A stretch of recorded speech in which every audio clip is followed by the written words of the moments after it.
After studying this module, you would be able to know about the humanistic perspective on self, learn how humanistic perspective views human behavior, identify how humanistic approach has evolved, evaluate the contributions of different theorists towards the humanistic approach, analyze the basic assumptions underlying the humanistic approach, methodology used by the humanistic perspective, and evaluate the strengths and limitations of humanistic perspective. Let me first introduce to this humanistic perspective. Since its inception, the humanistic approach of psychology has stressed upon the pursuit of a philosophical and scientific considerate of human existence that focuses on the human accomplishment and potential. For humanistic psychologists, the most important aspect has been to understand the concept of how an individual can reach one's full potential and become a fully functioning being. These psychologists have tried to come up with techniques and have tried to discover pathways that contribute to human beings to achieve full humanness. Humanistic psychologists criticized the conventional psychological schools of thoughts for stating a weakened model of human nature. Their efforts for an optimistic model and enriched concept of humanity provided much of the motivation for the early thriving of humanity, humanistic psychology. The terminologies humanistic, humanism and humanist in psychology relates to an approach which emphasizes on the holistic view of the person and also considers each individual to be unique. For all intents and purposes, these terms refer to the same approach in psychology. Humanism is a psychological approach that stresses the study of the whole person. Humanistic psychologists view human behavior not only through the eyes of the observer, but through the eyes of the person doing the behaving. Humanistic psychologists believe that an individual's behavior is interrelated to their inner feelings and self-concept. The humanistic approach in psychology established as an insurgence in contrast to what some psychologists saw as limitations of the behaviorist and psychodynamic psychology. The humanistic approach is thus often called as the third force in psychology, after psychoanalysis being the first and behaviorism being the second one. Despite the fact that the first half of the 20th century was led by two prominent schools of thoughts, namely psychoanalysis and behaviorism, a new school of thought known as humanistic psychology developed in the course of the second half of the century. Time and again stated as the third force in psychology, this theoretical perspective actuated conscious experiences. It is both a reaction to and an extension of the other two schools.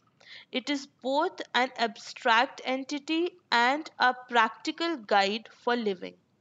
Humanistic psychologists had an optimistic view of human beings and believed in their goodness. According to them, humans are not merely the products of their environment, rather, humanistic psychologists study human meanings, understandings, and experiences involved in growing, teaching, and learning. They highlighted certain features that are shared by all human beings, such as love, grief, caring, and self worth. This perspective focused on the study of the whole person. The concepts of humanism started in ancient Greek period. The humanistic psychologist needed to form a force in psychology and to go beyond the errors made by other two forces. For the first half of the 20th century, American psychology was controlled by two schools of thought: behaviorism and psychoanalysis. Neither fully recognized the probability of studying values, intentions, and meanings as elements in conscious existence. The years 1954 to 1973 are considered as the fundamental years of humanistic psychology. During these years, humanistic psychology was at the forefront. In the year 1973, Mizak and Sentox wrote their systematic academic book describing humanistic psychology as a complete movement. Of immediate prominence for their critical role in promoting the key concept and descriptions of the humanistic perspective are two European, Kurt Goldstein, who was a German, and Andres Angel. Origin of humanistic psychology dates back to the era of the post World War II, where an eclectic approach was undertaken between behaviorism, psychoanalysis, and cognitive psychologists, etc., was perceived in the past before the humanistic psychology came into being. Primary notion of humanism occurred previously in ancient Greece throughout the Renaissance and in Christianity. In US, humanistic psychology as a movement grew as a matter of concern for human individualism. The Principles of Psychology was written by William James, where he penned about the concern about life problems. Other self theories came from George Herbert Mead in his book Mind, Self, and Society. The third force movement became very popular in the 1960s and 70s, but its acceptance fell in the 1980s and continues to do so. But it remains persuasive in some parts of the present day psychology, just like behaviorism and psychoanalysis. Snakes and Combs. The field of phenomenology in the year 1949 grew out of the work of Snakes and Combs. According to them, phenomenology refers to the conviction that a person will act in a way consistent with his or her perceptual field. To put it in other words, realism is not innate in the experience but in the individual's perception of the event. Humanistic psychologists completely agree with this phenomenological belief because they endeavor to take into account a person's perception of an event while studying human behavior. Abraham Maslow.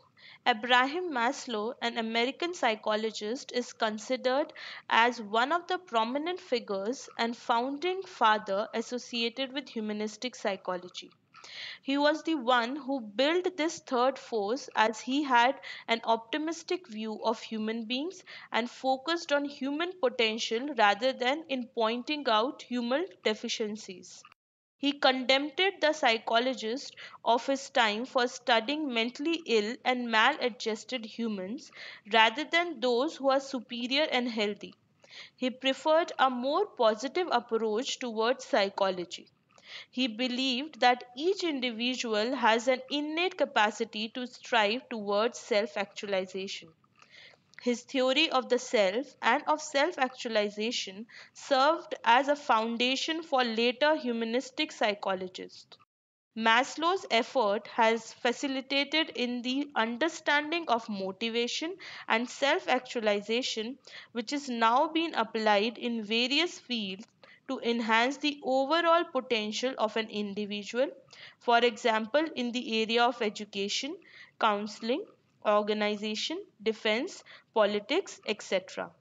In the course of the early 1960s, Maslow, along with colleagues such as Anthony Switch, initiated the transpersonal psychology movement, a subdivision of humanistic psychology dedicated to the study of humans' highest potential.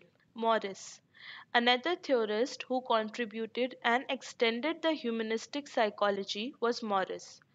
He alleged that human beings are competent enough to think about their thought processes in an analytical manner by evaluating them and correcting it. He emphasized that people can think about their frame of mind and is not conscious but self conscious.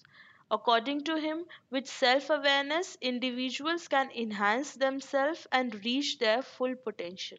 Rogers. Carl Rogers, like Maslow, also purported in an inherent human drive towards self actualization.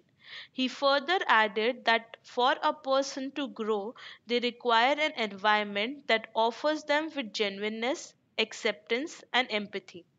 Rogers' main contribution to the field of psychology is his client centered approach to therapy. And also, he made his influence on humanistic psychology in its application to education.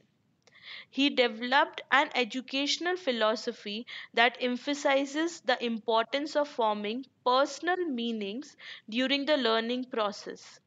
In addition, he focused on self, unconditional positive regard, and full functioning being.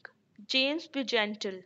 In the early development of humanistic psychology, James Bugental has contributed significantly in the practice of a humanistic approach to psychotherapy. Bugental adopts an existential perspective, accepting the person in terms of intentionality rather than causality, and subjectivity rather than drive theory. He saw psychotherapy as a struggle, the success of which ultimately depends on the client's willingness to risk reconnecting with his or her inner sensing. Rolome.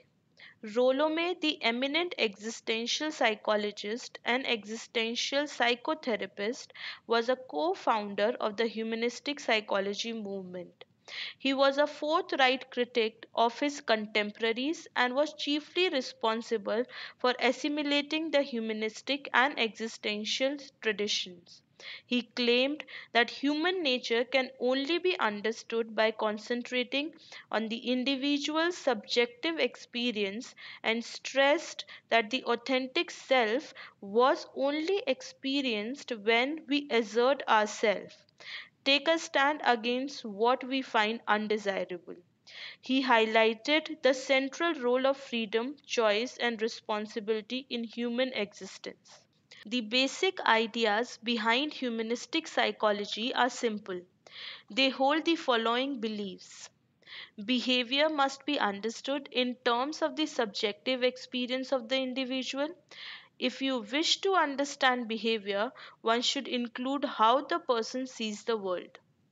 The present is the most significant part of the person, and humanistic focuses on the here and now rather than looking at the past or trying to predict the future. Humanistic theory focuses on the goodness of humankind.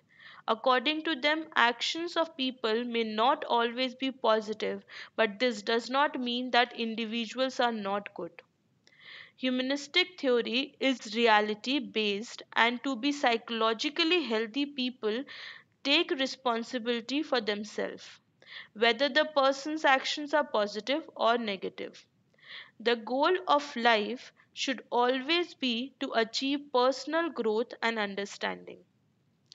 Each person is unique, and his problems must be resolved in terms of his own subjective conscious worldview. Studying individual is more informative than studying what groups of individuals have in common. Research should seek to find those things that will help solve human problems. Humanistic psychologists study the mechanisms of human thought. They focus on the structure and organization of what a person knows and how his thoughts, beliefs, expectations, and interpretations affect behavior. Humanistic psychologists believe the concept of the self held by an individual influences their behavior and is related to their emotional state, well being, and judgment. Methodological approaches. Humanistic psychology does not easily lend itself to lab research, that is, objective experimentation is impossible. Humanistic psychologists are not scientists in the traditional sense, and they don't want to be because they think that science in the present form is not equipped to study, explain, or understand human nature. A new science is needed, a human science is needed. A human science would not study humans as the physical sciences study physical objects, but rather study humans as aware, choosing, valuing, emotional, and unique beings in the universe. Since traditional science does not do this, it must be rejected. Humanistic approach favors a qualitative approach to data collection. Humanism rejects scientific methodology like experiments and typically uses qualitative research methods. For example, diary accounts, open ended questionnaires, unstructured interviews, and unstructured observations. Qualitative research is useful for studies at the individual level and to find out in depth the ways in which people think or feel. Where observations is used, it is likely to be participant observation, with the researcher taking part in what they are studying in order to understand how the participants perceive it. Humanistic psychologists may also analyze all sorts of qualitative materials that allow them insight into how people understand their world, including diaries, letters, and biographies. An example of this type of research is Maslow's analysis of the characteristics of self actualizers. Weaknesses.